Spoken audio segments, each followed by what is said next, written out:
নমস্কাৰ স্বাগতম জনাইছো আমাৰ ইউটিউব চেনেল শ্ৰীমন্ত মোটিভেটৰলৈ আৰু আমাৰ পেজ শ্ৰীমন্ত দত্ত অনুশীলনলৈ মই আজি এজন বিশেষ যুৱকক আপোনালোকক পৰিচয় কৰাই দিবলৈ আহিলোঁ তেওঁৰ নাম হৈছে শ্ৰীমান ঋষিকেশ ভৰালী নমস্কাৰ নমস্কাৰ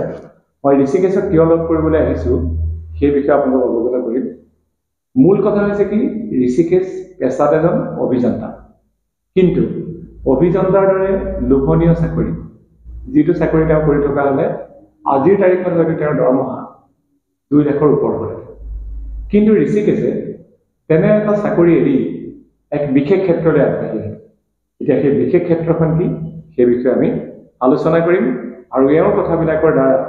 বহুজন যুৱক যুৱতী উৎসাহিত হ'ব বুলি আমাৰ বিশ্বাস ঋষিকেশ তুমি অভিযন্তাৰ চাকৰি কৰি আছিলা হয় কিন্তু তুমি চাকৰি এৰি দিলা আৰু এৰি দি তুমি আৰম্ভ কৰিলা শৈশৱ the next generation smart school হয় নে হয় তুমি ইমান এটা লোভনীয় চাকৰি এৰি কি কাৰণে এই ক্ষেত্ৰখনলৈ আগুৱাই আহিলা হয় আসলতে অত্যন্ত এটা গুৰুত্বপূৰ্ণ প্ৰশ্ন মোৰ বাবে বহুতে এনে ধৰণে প্ৰশ্ন কৰে মোক আৰম্ভণিৰ পৰা মোৰ এনেকুৱা এটা ইচ্ছা আছিলে যে মই নিজৰ অঞ্চলটোৰ কাৰণে এখন শিক্ষানুষ্ঠান এক ব্যতিক্ৰমী ৰূপত কোন ছাত্ৰ-ছাত্ৰীসকলৰ বাবে আৰম্ভ কৰিব পৰা যায় নেকি অভিযান্ত্ৰিকতাটো মোৰ এটা হেতু পেছা আছিল বা হেতু মোৰ এটা কেৰিয়াৰ হিচাপে মই তাক বাছি লৈছিলো কিন্তু পৰৱৰ্তী সময়ত মই এই শিক্ষা ব্যৱস্থাটোৰ লগত জড়িত হ'বলৈ পাই ভাল পালো আৰু মোৰ যেহেতু এটা কোচিং ইনষ্টিটিউচন আছিলে তাৰ পাছতে মই এই অঞ্চলটোত যেটো আমাৰ দিখমুখ আৰু গৰিষকৰ অঞ্চলটোত মই এনেকুৱা এখন স্কুল বা এনেকুৱা এখন কণমানি ছাত্ৰ-ছাত্ৰী বিদ্যালয়ৰ অভাৱ অনুভৱ কৰিলো যত নেকি আমি একেবাৰে কণমানি অৱস্থাৰ পৰা এগৰাকী শিশুক আমি এই বিদ্যালয়খনত আনি তেওঁলোকক বিভিন্ন ধৰণৰ খেলা-ধূলাৰ মাধ্যমেৰে আমি যাতে তেওঁলোকক এটা আৰম্ভণিৰ সময়ছোৱা তেওঁলোকৰ মানে সৰ্বাংগীন সুন্দৰ কৰি তুলিব পাৰো সেইবাবে এই বিদ্যালয়খনৰ আসলতে আৰম্ভণি কৰিছিলো আৰু সেইবাবে মই অভিযান্ত্ৰিকতাৰ চাকৰিটো এৰি থৈ আহিছিলো বা পৰৱৰ্তী সময়ত সেই ৰাস্তাত বা সেই পথেদি পুনৰ যোৱাৰ কথা ভবা নাছিলো আৰু আজিও এনেদৰে মই ভৱিষ্যতেও আগবাঢ়ি যাম বুলি ভাবিছো হয় তোমালোকৰ এই স্কুলৰ যেটো এটাটো ফ্ৰেঞ্চাইজি লৈছা হয় তাৰ কাৰ পৰা লৈছা কেনেকৈ লৈছা সেই বিষয়ে অকণমান কৈ দিয়াচোন মই জানো হয় মানে মই আমাৰ হয় দৰ্শকসকলে হয় হয় আমাৰ শৈশৱ দা নেক্সট জেনেৰেশ্যন যিখন স্মাৰ্ট স্কুল হয় এইখনৰ মুখ্য আমাৰ যিগৰাকী তেওঁ প্ৰতিষ্ঠাপক বুলিয়ে কৈছো মই যিগৰাকী চিফ এক্সিকিউটিভ অফিচাৰ বা সিইও হয় পুৰবী বৰুৱা বাইদেউ এই পুৰবী বৰুৱা বাইদেউৰ সহযোগতে তেওঁৰ যিটো ফ্ৰেঞ্চাইজ তেওঁৰ এটা আইডিয়া আছিলে যে তেওঁ এখন নেক্সট জেনেৰেশ্যন স্মাৰ্ট স্কুল খোলা বাকি যিবোৰ প্লে স্কুল হ'ব বা প্ৰিপেৰেটৰি স্কুলত অলপমান যাতে পৃথক ৰূপত সজাব পাৰি সেই এটা পদ্ধতি ব্যৱহাৰ কৰি পেলাই তেওঁ এখন বিদ্যালয়ৰ কনসেপ্ট আনিছিলে আৰু আসলতে মই যদি অলপমান আৰম্ভণিলৈ ঘূৰি যাওঁ মোৰ দাদাৰ এই ক্ষেত্ৰত বহুতখিনি মানে অৱদান আছে মোৰ দাদা নীলোৎপল ভৰালী তেখেতে মোক যেতিয়া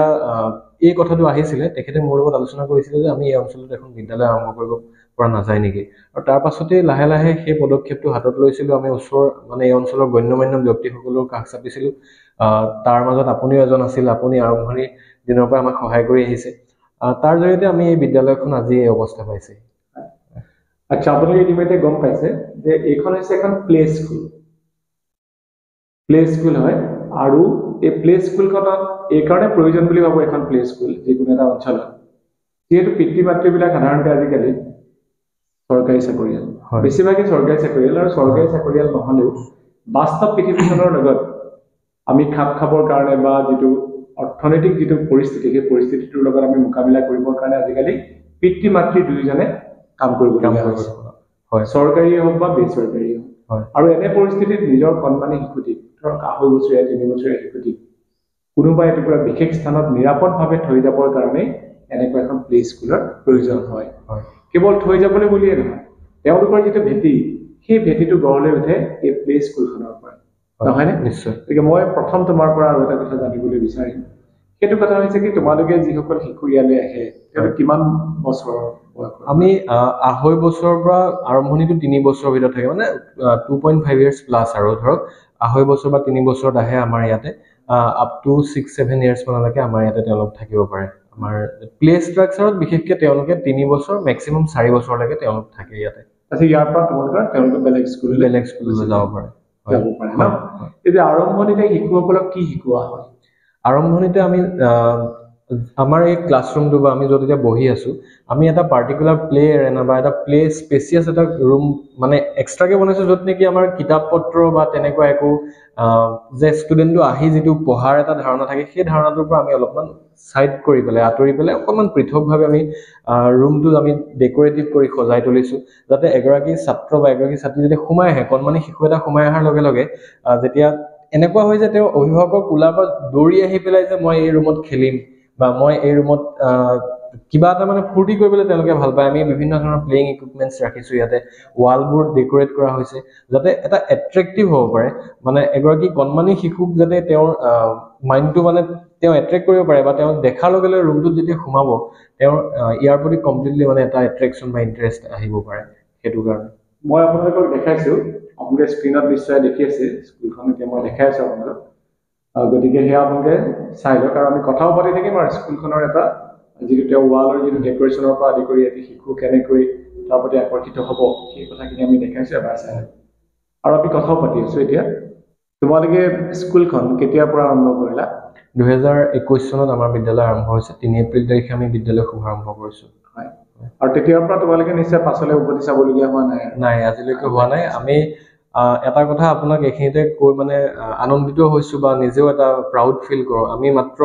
4 গৰাকী ছাত্ৰ ছাত্ৰী দি আৰম্ভ কৰিছিলো লাহে লাহে 4 পৰা 10 হৈছিলে আৰু আজি আমাৰ 50 প্লাস 50তকৈও অধিক আজিৰ দিনত আমাৰ এই বিদ্যালয়ত আছে আৰু আমি যথেষ্ট এই অঞ্চলৰ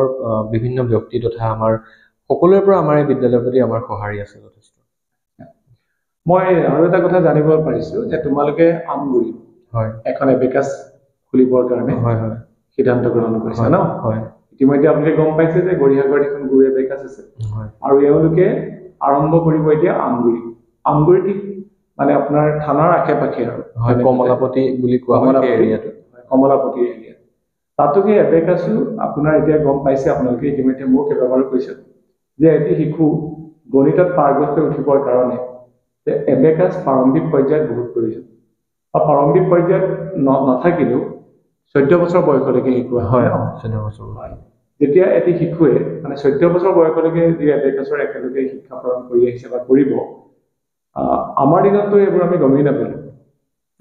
কিন্তু আজিৰ তাৰিখত আমি উপলব্ধি কৰো যে এবেকাছৰ লগত যেতিয়া এটা শিশুক জড়িত কৰি দিয়া হয় তেওঁ তেতিয়া অংক বিষয়টোত যিমান পাৰগত তাতোতকৈ বেছি পাৰগত হয় নহয়নে নিশ্চয় এতিয়া কেতিয়াৰ পৰা তাত আৰম্ভ কৰা হৈছে আমি এপ্ৰিলৰ বিহুৰ পাছতে সেই আমগুৰিত যিটো এবেকাছ আছে আমি আৰম্ভ কৰিম ভাবিছো আৰু এই অঞ্চলতে মই এখিনিতে ক'ব বিচাৰিছো যিহেতু আমাৰ গৰিখাগড়ত অলৰেডি মোৰ দুজন বন্ধু তেওঁলোকে আৰম্ভ কৰিছে গুৰু এবেকাছ সেই গুৰু এবেকাছৰ লগতো আমি এটা টাই আপ কৰিছো যেহেতু একেই প্ৰতিষ্ঠানৰে আমি অংশীদাৰ হয় আমি আমগুৰিত আৰম্ভ কৰিব বিচাৰিছো নতুনকৈ আৰু তেওঁলোকৰ যিখন গুৰু এবেকাছ আমি শৈশৱৰ লগতো টাই আপ কৰিছো যাতে আমাৰ ছাত্ৰ ছাত্ৰীসকলেও তাত সুবিধা লাভ কৰিব পাৰে এটা ভাল হৈছে কাৰণ আমগুৰিৰ পৰা গৰিহাগড়লৈ সাধাৰণতে আহিবলৈ অকণ অসুবিধা হয় গতিকে আমগুৰিটো তোমালোকৰ গুৰু এবেকাছ হ'ব আৰু আমাৰ ধনজিত আদি কৰি মোৰ কেইবাজনো ভাইটি ইতিমধ্যে মই আপোনালোকক ভিডিঅ' দিছো ধনজিতৰ মই ইণ্টাৰভিউ আপোনালোকক দিছিলো গতিকে গৰিহাগড় এবেকাছ আমগুৰি এবেকাছ আমি আশা কৰিছো আমগুৰিত যি গুৰু এবেকাছ হ'ব মানে ছাত্ৰ ছাত্ৰীসকলৰ কাৰণে যথেষ্ট সহায় হওক আৰু অংক বিষয়টো তেওঁলোক পাৰ্গত হৈ উঠক আচ্ছা মই আৰু এটা কথা তোমাক সুধিবলৈ বিচাৰিছো তুমি ইঞ্জিনিয়াৰিঙৰ যিটো মানে কোৰ্স কৰাৰ পিছত যেটো তুমি চাকৰি লৈছিলা সেই চাকৰি তুমি এতিয়া এৰি আহিলা হয় হয়নে নিশ্চয় তোমাৰ এৰি অহাৰ মূল উদ্দেশ্যটো তুমি ক'লা হয় আৰু এই শিক্ষাৰ যিখন ক্ষেত্ৰ আজিৰ তাৰিখত বহুত প্ৰত্যাহ্বান থকা ক্ষেত্ৰ নিশ্চয় তুমি কেতিয়াবা আকৌ বোলে মই ইয়াতে সকলো সামৰি আকৌ চাকৰি কৰিবলৈ গুচি যাওঁ তেনেকুৱা ধৰণৰ সিদ্ধান্ত ল'বা নেকি তেনেকুৱা আজিৰ দিনত মোৰ মনলৈ এবাৰো তেনেকুৱা ধৰণৰ সংশয় ভাৱটো অহা নাই বা সেই প্ৰশ্নটো আপুনি যেটো কৰিছে তেনেকুৱা ধৰণৰ ভাৱ মোৰ মনলৈ আজিলৈকে অহা নাই আৰু কেতিয়াও মই নিবিচাৰিম যে ইমান এটা সুন্দৰ অনুষ্ঠান মই বন্ধ কৰি পেলাই কাৰণ যেতিয়া মই এই কণমানি ছাত্ৰ ছাত্ৰীসকলৰ লগত জড়িত হৈ থাকো এই অঞ্চলতে থকা কেইবাগৰাকী আমাৰ শিক্ষিত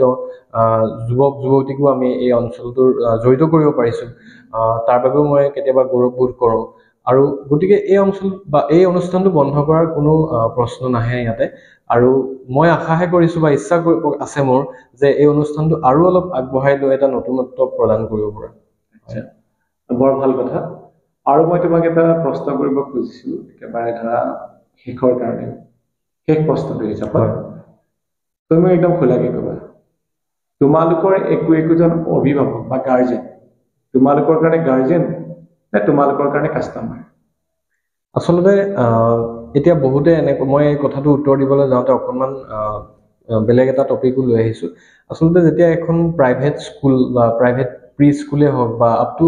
মানে ছিনিয়ৰ ছেকেণ্ডেৰী স্কুললৈকে যেতিয়া কনচেপ্টটো আহে মানুহৰ মনত এনেকুৱা এটা প্ৰশ্ন হয় যে এইটো এটা বিজনেছ ছেক্টৰ বা কমপ্লিটলি মানে ষ্টুডেণ্ট আপুনি কোৱাৰ দৰে কাষ্টমাৰ পেৰেণ্টছ নহয় তেওঁলোক কাষ্টমাৰ কিন্তু মোৰ ফালৰ পৰা আপোনাক এটাই ক'ব বিচাৰোঁ মই যে তেওঁলোক কোনোবাটো ক্ষেত্ৰত আপুনি কোৱাৰ দৰে সেই কাষ্টমাৰ বুলি ক'ব পাৰি কিন্তু সঁচা অৰ্থত তেওঁলোক কাষ্টমাৰ কিন্তু কেতিয়াও নহয় এতিয়া বেলেগৰ পইণ্ট অফ ভিউ এনেকুৱা থাকিব পাৰে যে আজি এই বিদ্যালয়খনত আজি 50টা হৈছে কাইলৈ 100টা হোৱাৰ লগে লগে তেওঁহে প্ৰফিট আমাৰ কি প্ৰফিট আমি ইয়াত নিদিওঁ কিন্তু মই মনৰ পৰা এটাই বিচাৰোঁ যে এই বিদ্যালয়খনত আমি কিমান সুন্দৰভাৱে বা কিমান কম খৰচত বা মানে টকা পইচাৰ কথাটো যিহেতু আহিছে মই ৰিসেন্টলি আমি এই বছৰৰ পৰা আমাৰ বিপিএল ক্যাটাগৰীত যিখিনি পৰে তেওঁলোকৰ বাবেও এটা আমি 10% ৰিলেক্সেশনৰ ব্যৱস্থা কৰিছো আমি এটা প্লেইং এনভায়ৰনমেন্ট দিব চেষ্টা কৰি আছো যাতে ছাত্ৰ ছাত্ৰীসকলে যেটো বিদ্যালয় বা স্কুল বুলি ক'লে যেটো ভয় থাকে সেই ভয়টো যাতে তেওঁলোকৰ আঁতৰি যায় আৰু তেওঁলোক আমাৰ কাৰণে অত্যন্ত গুৰুত্বপূৰ্ণ আৰু প্ৰত্যেকই তেওঁলোকৰ ফালৰ পৰা যথেষ্ট সহাৰি আছে আৰু তেওঁলোক কোনো কাৰণতে আমাৰ কাস্টমাৰ নহয় তেওঁলোক আমাৰ পেৰেণ্টছ তো তেওঁলোকৰ দিহা পৰামৰ্শ লৈ আমি আগবাঢ়ি গৈ আছো আৰু ভৱিষ্যতে আগবাঢ়ি গৈ থাকিম বহুত বহুত ধন্যবাদ এই কথাটো মই খোলাখুলিকে এই কাৰণে সুধিছো কাৰণ বহুতে আজিকালি ধৰা কিবা আমি ভুলছবিতে হওক বা কেতিয়াবা বাস্তৱ সময়তো আমি দেখিছো যে বহুতে ক'বলৈ বিচাৰে যে মানে এডুকেশ্যনৰ যেটো মাৰ্কেট হয় এডুকেশ্যন কেতিয়া মাৰ্কেট হ'ব নোৱাৰে নিশ্চয় এডুকেশ্যন কেতিয়া বিজনেছ হ'ব নোৱাৰে হয় যি এডুকেশ্যনক মাৰ্কেট হিচাপে প্ৰয়োগ কৰিব বা বিজনেছ হিচাপে প্ৰয়োগ কৰিব তেওঁ কেতিয়াও শিক্ষাৰ ক্ষেত্ৰত অৱদান আগবঢ়োৱা এজন ব্যক্তি হ'বই নোৱাৰে কাৰণ তেওঁৰ উদ্দেশ্যটো হ'ব পাৰে মানে এডুকেশ্যন ইজ এ বিজনেছ হয় গতিকে বিজনেছত বাই হুক অৰ বাই ক্ৰুক তেওঁ প্ৰফিটৰ কথা ভাবিব তাত ছাত্ৰ ছাত্ৰীৰ লাভ কি হৈছে লোকচান কি হৈছে সেইটো কথা তেওঁ সাধাৰণতে নাভাবে কিন্তু মই তোমাৰ মুখৰ পৰা এই কথাটো শুনি ভাল পালো